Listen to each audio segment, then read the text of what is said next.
Morning, everyone. Welcome to Therapeutic Wisdom from the AKASH. I'm going to take a moment to share this out, and I would love it if you could do the same. Today, we're going to be talking about depression. So if there's anybody that you know that could benefit from listening to more information about depression and how to help themselves, I would greatly appreciate that you share this out. Okay. My name is Knapp Mazzotta. I'm the Akashic therapist. What does that mean? It means that I've been a therapist for almost 20 years now, and that I also have incorporated energy work and spiritual healing from the Akashic Records. The Akashic Records are like a spiritual library in the clouds, and when we access your Akashic Record, we have the opportunity to tap into all information about your soul and souls of the collective, to shift and change at a very deep level. So just take a moment to share this out. Say hello if you're popping on, please. I want to make sure that the comments are working, that you guys can see me. If you have not been here on Awoken TV before, make sure you check out www.awoken.tv, because you're going to find a group of conscious light workers, filmmakers, courses, spiritual and metaphysical content. It's like a spiritual and metaphysical Netflix. So you're going to get shows, you're going to get courses, you're going to get a lot of educational content. So make sure you jump over there and check it out. And please say hi and where you are tuning in from, because I want to make sure comments are working. Sometimes they don't work so well. So I just want to make sure that I can say hello and connect with you guys and answer any questions that you might have about depression or mental health. When I come on here, I talk about mental health from the perspective of somebody who has been in clinical practice for almost 20 years, in addition to the wisdom that I've combined from the Akashic Records, that divine intelligence, right? So any questions you have that could be answered from a couple different perspectives, I am happy to answer for you. Okay, I'm almost done here. So I don't see any comments yet, but welcome. Thank you for being here. Happy Friday. I hope everybody is doing fabulously. All right, so what we're going to talk about today, we're going to talk about depression. I'm going to define it for you. I'm going to define what it looks like, how it shows up in your life. And then I'm going to talk about just a different perspective, again, from divine intelligence, from that perspective outside of our planet here that's been watching our experience on this planet, that's been engaging with us on this planet, so that we can serve ourselves and the collective in the greatest way possible. Okay? So, clinical depression, when it's diagnosed, is diagnosed as major depressive disorder the vast majority of the time. And major depressive disorder is something that exists when you have depressive symptoms for a minimum of 2 weeks in a row, and it's interfering with your functioning. These symptoms are interfering with your functioning. So what do these symptoms look like? So when people hear about depression, they think it's just somebody who's sad or cries all the time. So that, of course, can be symptoms of major depressive disorder for sure. But depression is often presenting in ways that do not include sadness. I've been depressed before in my life many times, and I haven't felt sad. I've felt irritable. I felt low energy. I haven't had motivation. I haven't been able to focus. I haven't really been interested in doing things that I used to want to do. I haven't had a sex drive, right? And my appetite's off. My sleep is off. I'm sleeping excessively. I'm feeling bored a lot of the time, right? So those are the kinds of things that can present when we are feeling depressed. Okay. Now, a lot of people get worried about being depressed when they're grieving. They feel like, okay, well, I'm sad about losing this person or losing this event or situation in my life. And I don't know how to move forward, and I don't know how to kind of exist without it. Okay. And they worry that they're going to get depressed because they feel sad. Well, just because you feel sad doesn't mean you're depressed. That's one thing, is that grief is something that exists and has its own life separate from depression. So if you find yourself after a significant period of time, say, I can't give you a period of time, because grief has its own timeline and it unfolds based on the person's story, what's gone on in their lives, how close they were to the person, etc. There's so many factors that can influence the timeline of grief. So I want you to feel normalized in whatever you're feeling with grief and feel like, okay, well, if I can't function, say 3 months, 6 months, a year out from losing this person or situation in my life, then I really need to revisit what might be going on a little bit deeper and allow myself to get some help and to ask for some assistance. Okay. Um, I'm just checking in on the comments on my phone because I don't know if they're working here, just to make sure. Okay. So, so one of the biggest hallmarks of depression is guilt. So how many of you have guilt? And I'm not saying like, oh, I feel guilty for a situation, but guilt that's going on a little bit more chronically. Okay, so let me know if you have experienced that, because guilt is a really big symptom of depression. You can feel down, you can feel irritable, you can feel agitated, but when it turns into I'm feeling chronically guilty about things, that's a huge signal of a depressive symptom. Another huge signal that can take you from this idea of, all right, I'm feeling grief, say, or I'm feeling sad about a situation in my life. And by the way, grief can apply across the board. It doesn't just have to be losing somebody or losing a significant situation in your life. Okay. You can grieve the fact that, you know, you're not the same person today that you were a year ago, or, you know, so there's little things that you can grieve as well. I mean, that's not a little thing, but, you can grieve these things and feel sad about them and feel justified in it. So I think that's what a lot of people feel, is like, I have to justify why I'm feeling this way. And that's another sign that you might have some depressive mentality, depressive cognitions that come into play, because that's one of the things to look for when you're feeling like, when you're grieving and you're feeling sad, or when you're just feeling sad about anything. Once you start tipping over into the self-deprecating, self-critical mindset and self-critical tape that's playing in your mind or coming out of your mouth, that's a big sign that you're shifting into or are already in depressive mode. Okay, because when we start criticizing ourselves, self-criticism, you're taking out whatever's going on in your field on yourself. Okay. Freud is not my favorite human. However, he did have some very helpful insights, okay? And one of his insights, one of his definitions of depression was anger turned inward. And I find that highly, highly accurate. I've seen it in the vast majority of my patients who have had depression over the past 20 years. And I've seen it in myself. Depression is really about anger. It's about anger toward someone else or a situation or yourself, but you're taking it out on yourself. Okay, this is where self-harm comes in. This is where suicidal thoughts come in. You're blaming yourself. Okay, and blame is never productive. Blame isn't productive when we're blaming other people or when we're blaming ourselves. Okay, because what we're doing is we are taking that on, and it might not even be ours to take on. Right? So we're taking on somebody else's energy or the energy of a situation or something that might be brought forward for us from ancestors, from past lives. And typically, if you have depression that has been going on chronically, especially from the time that you were younger, you really want to look at past life impact, ancestral healing, right? Generational trauma that has been passed down, or generational depression that has been passed down. Okay, so we have something called, it used to be called dysthymic disorder, which is now called persistent depressive disorder. And that's when you have symptoms as an adult of depression for 2 years or more, or 1 year or more if you're an adolescent. And I have a lot of patients with persistent depressive disorder. This is that person who kind of goes through life like life's fine, but whatever. Like, they're just, nothing makes them feel jazzed. They're kind of always a little bit pissy. They have that little pissy edge, right? And they're like, they don't really get excited about anything.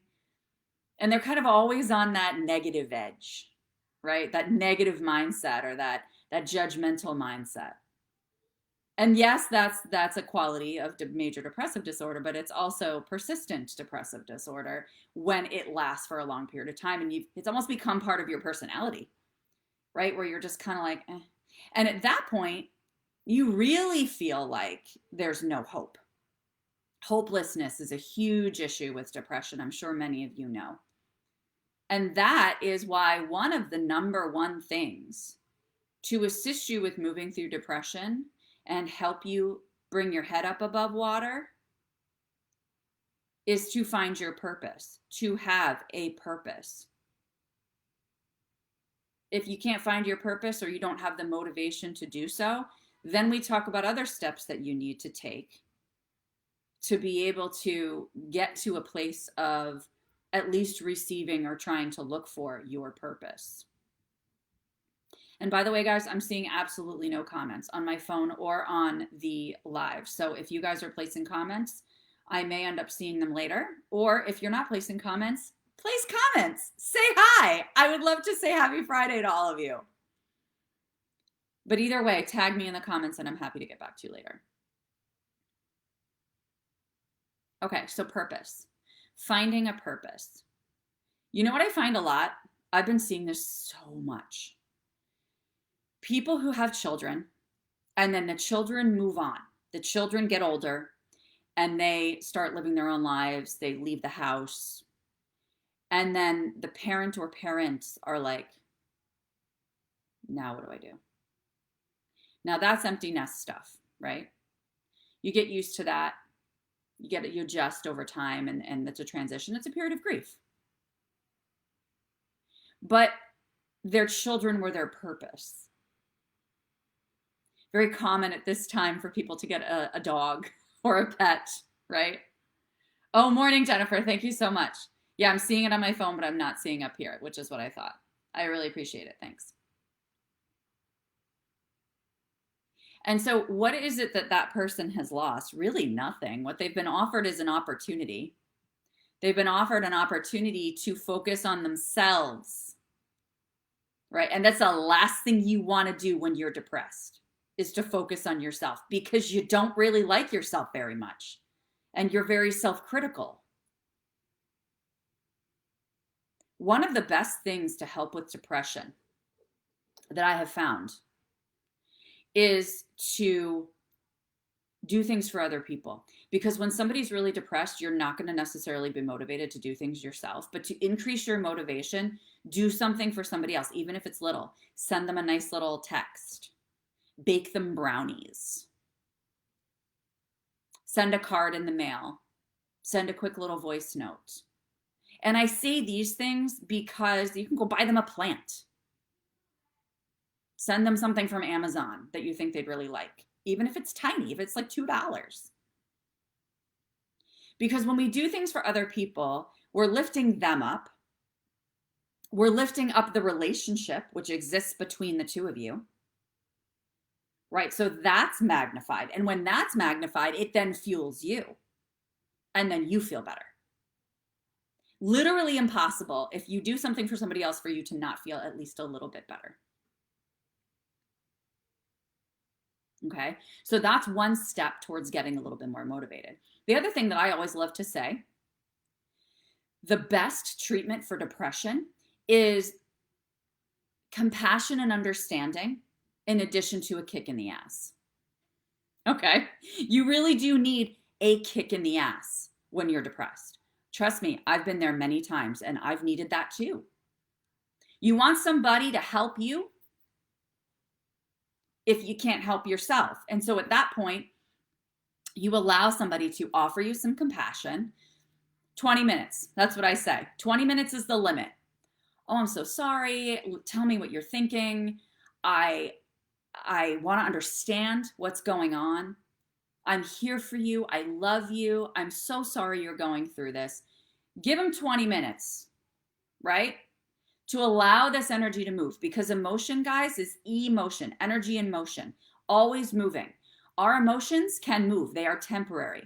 The average human being has 21 emotion or mood changes per day. 21 mood changes per day. That's the average for human beings. It is natural and ingrained in us to have our emotions move and flow. They get stuck when we grab onto them. When we listen to the stories and the tapes that we've created in our minds to attach to this feeling, because we want to get it. We want to understand it. right? We don't always have to understand it, guys. If it keeps coming up chronically and repeatedly, okay, let's look at the pattern. It's probably a little deeper than just the cognitive level or just the emotional level. I can guarantee you, if it's been going on patterned, very likely that this is coming from historical stuff, not just in this lifetime, but from your ancestors or from past lives, right? If this has been going on for a long time. Be patient with yourself. How would you handle a little kid who's depressed? You do exactly what I was saying earlier. I'm so sorry. I love you. Giving them nurturing, giving them peace, and whatever it is that they need to be nurtured. They need to be held. And then you say, all right, let's go do something, right? Let's redirect you. Let's go do something fun. Let's go get ice cream. Let's go, right? Let's go outside. Let's play. It's one of the best things to do is to go outside and put your bare feet on the earth. The earth has a negative charge to our an opposite charge to our physical body. So when we ground, we put our feet on the ground, we are neutralizing our energy field. We're bringing ourselves back into balance. Always an excellent strategy, no matter what you're dealing with. Right? So we want to apply the same thing to ourselves that we would to a little nugget that's upset. You offer yourself compassion. You witness yourself. You observe yourself. With kid gloves, okay? With confidence that you are going to move through it and it's not going to last forever. And that's one of the biggest issues with depression, is feeling like I'm here and I'm never going to get out of it. Or when is this going to lift? Or I'm stuck or I'm trapped. And that's the number one thing that leads to suicidal thoughts, is feeling trapped.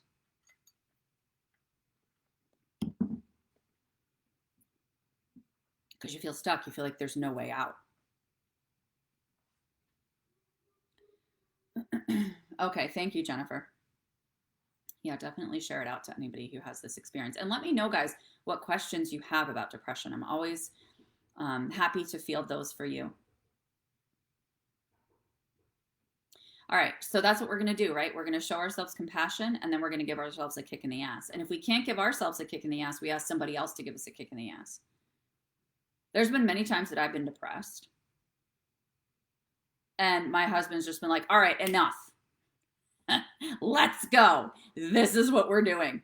Did it piss me off? 100% it pissed me off. But guess what? I'd rather be agitated. Get pissed. Because guess what? Depression's down here on the emotional frequency scale. Depression's down here. And what else is down here? Anxiety's down here. Guilt, shame. All down here at the bottom of the emotional frequency triangle. We want to get ourselves up on that triangle, right? So just move up. Just get pissed. Because you guys are turning that anger inward when you're depressed. Okay, you're turning it onto yourself. And part of that is because you don't feel like you're deserving enough or worthy enough to you're not trusting your judgment to say, oh, this is what I'm angry about and I'm justified in it. Right? You're not honoring your anger. You're judging yourself because of it and then getting depressed about it. You're criticizing yourself about it. Just let the anger go. Let it rise. Acknowledge it. Address it if necessary, if this has come up in a patterned way. I always say rule of 3. 3 times or more, 3 days in a row or more, 3 weeks in a row or more. And release it. My favorite way of releasing anger? Stomping on empty aluminum cans. If you guys have worked with me before, you're probably sick of hearing this. One of my favorite ways of getting rid of anger. Take empty aluminum cans, line them up, and bash the crap out of them. You can squash them with your feet. You can hit them with your hands. You can hit them with a bat. I don't care. Please be safe. But what's great about it is that you're combining your senses in this exercise too. You're hearing it. You're feeling it smash, you're seeing it smash, you're combining senses. And the more that we do that, the more we are fully releasing and allowing ourselves to experience whatever it is that's coming through and coming up for us, okay? Say hello if you guys just hopped on. So you're going to want to release that anger. And when we're angry, guess what we have? We have motivation. We're motivated and we feel more mobilized, have more of that spark within us. I'd rather have you pissed off than depressed. Because depression's a spiral, right? If you allow it to be. And if you're already in a very deep depression, you're going to say, well, I'm not allowing this. It just happened to me. Trust me, I've been there. So at that point, what I say is people who are kind of laying down and they can't move and they're like, oh, I'm trapped. I'm stuck. I can't get out of this. I don't see hope. I don't see purpose. I don't see anything. At that point, there's a couple things you can do. One of my favorites is to use your voice. Use your voice so you can sing, you can chant. You can just lay there. Oh.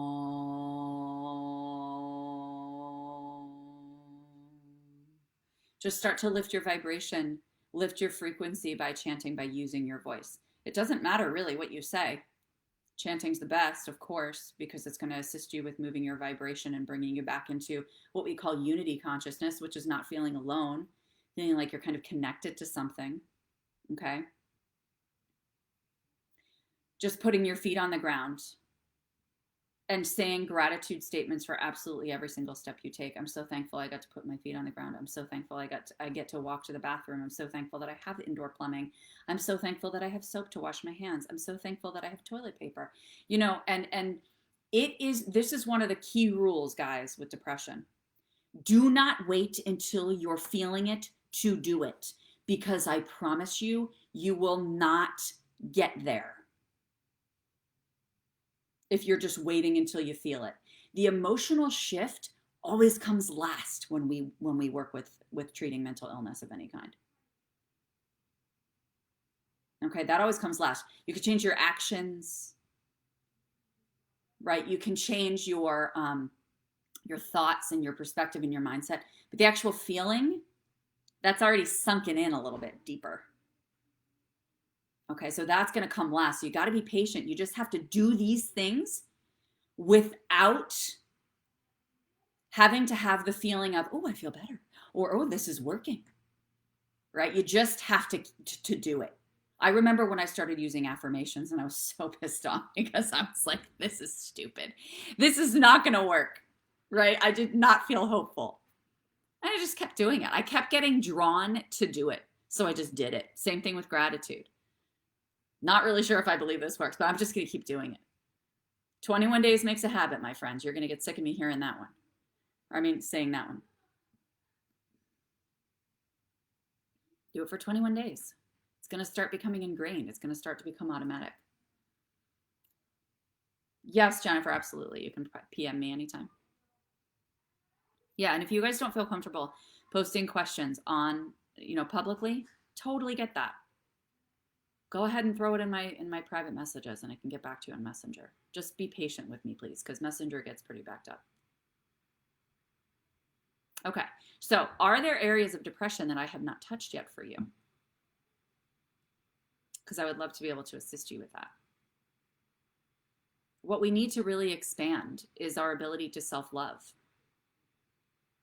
Expand our capacity for love. We have an infinite capacity for love. We come here onto this planet with an infinite capacity for love. We need to extend that to ourselves.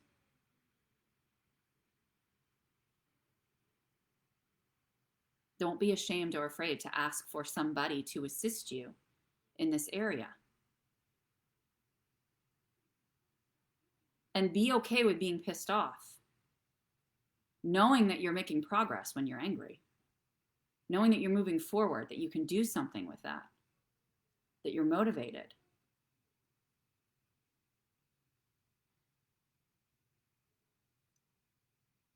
It's actually very loving to even just connect to our physical bodies. To place your hand on your heart and your other hand on your belly. It's like a personal hug. And just take a few deep breaths in. Then just witness your breath moving up and down. This is one of the best ways to practice just witnessing yourself and observing yourself. Because a lot of people say, all right, well, how do I kind of put this negative thought or negative emotion on a cloud and watch it pass by? It's very hard for me to do that. Or one of my favorites is to, just put it on a leaf and watch it go down the river, right? That's one of the ways you can practice observing. But another one is just to sit with yourself, because you want to make yourself a reliable foundation. You want to make yourself your own foundation in your own safe space. And we start that by connecting to the breath. The breath is our life force energy, guys. It infuses us with everything we need. It really infuses us with everything we need. It's one of the biggest things that's helped me with physical pain is my breath. Sending my breath into those areas. Okay, so that's one way to start witnessing. How would you help a young teenager who is depressed? As you know, teenage hormones are everywhere. Yeah, absolutely. So a young teenager who's depressed. The first thing, like I said earlier, is to hold them. So it doesn't mean like physically hold them, although if they need to be physically held, fine. But to kind of hold space for them and just give them a space to just be like, wah, and let it all out without you, as the adult, being reactive and freaking out and being like, oh my gosh, what they just said is so scary. I can't tell you, so many of my clients, I have them email me as things come up. So they'll create like a document basically, and then they'll shift it into email. And it's raw stuff, my friends. And sometimes what these people come through with, you'd think, ooh, they need to be in the psychiatric inpatient facility, right? It's just raw venting. I'm thankful because they are very authentically putting out everything that's on their mind without limiting themselves or censoring themselves. They're just letting it all out. Good. It doesn't want to get stuck. It's coming up because it wants to come out. So just allow them to talk. If they're not good talkers, drawing. If they're not good drawers, writing. If they're not good at that, physical movement. Moving your physical body is one tool that we can use to help us with depression, because it's a feedback loop. I get depressed, I feel kind of blah and fatigued. If I start moving my body, even if I'm just laying in bed and I'm doing patty cake, right? Just moving your body, stretching. Yin yoga is actually highly effective for shifting emotional states. Restorative yoga, because you're holding poses for a really long period of time, so it gets into the deep tissue. So for the teenager, you're going to listen, and you're going to confidently express that you know they're going to be fine. You're going to get through this. Because you want to offer them hope that they might not have for themselves. Instead of your fear coming in and being like, oh my gosh, what are we going to do about this? And are you okay? And are you going to be okay? And are you safe? Right? You're going to be fine. I know you're going to be fine. I know you. I know your heart. I know you're going to be fine. So we need to come up with a structured practice. Structure is one of the best things for, mental illness in general, to be honest with you. But structure is wonderful. So implementing something and figuring out, okay, are there certain times of day? That's one of the greatest things for adolescents to learn, is to heighten their self-awareness. And how do I become self-monitoring? How do I have my own gauge so that I kind of know when I'm off and I can catch it early? So I say, all right, so 3 times a day, rate yourself on a scale of 1 to 10. Where are you? What are you doing? Who's around you? What kind of activities are going on? How are you feeling physically, emotionally? And start to just have them understand, all right, it seems to be like around this time of day that I'm kind of funky. And then you can assess, all right, do you need more fluids? It could literally be that simple. Do you need more fluids? Are you deficient in certain vitamins? Are you eating enough at that time of day? Are you eating too many carbs and they're making you feel sluggish? Because that feeling, for anybody who's had a history of depression, that feeling of being sluggish, even if you're starting to get sick or something, can be a real trigger for people with depression, feeling like they're going back into it. Right? When really it's like, no, you're just getting a cold, or no, you're just feeling sluggish because of what you ate or something like that, right? But it can be acute because it can be this, oh no, I'm getting depressed. What do I do now? Right? And then your mind starts to run. Okay, so kind of allowing them, giving them, empowering them by giving them tools and saying, start to monitor this yourself. And we can do it together. And then identify certain times of day when they might need greater structure. And at the beginning of helping somebody with depression, especially somebody younger, you do need to hold their hand a little bit more a lot of the time. Say, we're going to do this together. We're doing this as a team. Right? And then it's starting to shift those beliefs, those negative beliefs, and those thoughts of self-doubt and hopelessness that get stuck. A really good practice is right before bed, being able to envision what it is you want in your life. How amazing do I want to feel? How awesome would my life be if I had this, this, this, this, and this? This is what I see for myself. And envision a future version of yourself living out this life, living out this dream life that you want, because you're programming your subconscious mind before you go to bed. So that when you go to bed, your restorative time and sleep is rewiring your brain. So it's having those really positive fantasy, expansive, good feeling visions before you go to sleep at night. Again, trying to stick with this for 21 days, but dream work and sleep work can usually start shifting within about 7 days, to be honest with you. And me, since I've been doing this work for so long, it takes like a day or two, you know, and then I'm already into it, you know? So, but be patient with yourself. Patience, patience, patience is one of the biggest keys here. Treat yourself as you would treat a little child or even a pet who's depressed or sick or going through something.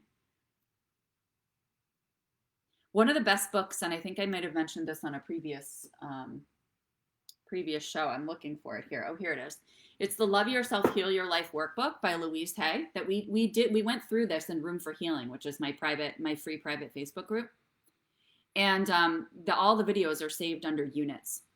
So you guys can jump in there and watch these videos.